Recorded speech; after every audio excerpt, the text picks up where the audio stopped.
नमस्कार प्रणाम। जैसा कि रउआ लोग जानते बनी, ए घड़ी जाड़ के मौसम चलता।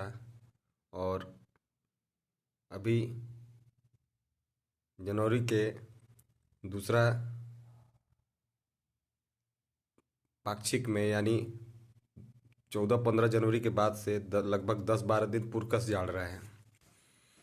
आज से फरवरी के महीना चालू हो गई।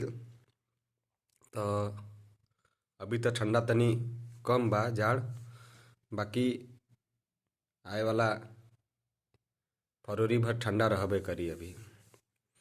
तो सोचनी है कि रउआ लोग से 2 मिनट मुखाबिर हुई। तो देखल ही जाता है कि आए वाला 2-3 महीना में लोकसभा के चुनाव होखे वाला बा 2024 के। तो कई तरह के आदमी के अलग अलग तरह के आदमी पे अलग अलग विचार होखेला। सबके विचार तो एक जैसा ना होखेला और होखे के भी ना चाही। सबके विचारधारा अलग होखेला।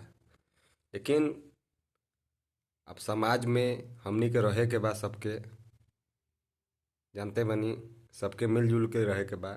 कई तरीके के आदमी हो गए, सबके विचारधारा अलग अलग होखेला और होखे के भी चाही। तो कहे के ये मतलब बा कि आपस में विवाद ना करे के चाही। हमनी के विचारधारा अलग हो सकेला, केहू के विचार दूसर के विचारधारा भी अलग हो सकेला। आपसी संबंध हमनी के खराब नहीं खे करे के और आपस में मिलजुल के रहे के बा। अब केहू पे बलाते विचारधारा थोपहू के नहीं के बुझाइल नु।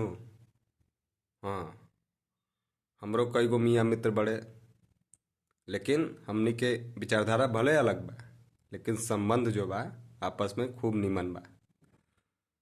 तो चुनाव के चक्कर में आपसी संबंध खराब नहीं करे के, एक दूसरे के सम्मान करे के बा और सब लोगों के आपस में सौहार्दपूर्वक रहे के बा और सब आदमी तरक्की करे। सोचनी है 2 मिनट अपन बात रखी हम रउआ लोग के सामने।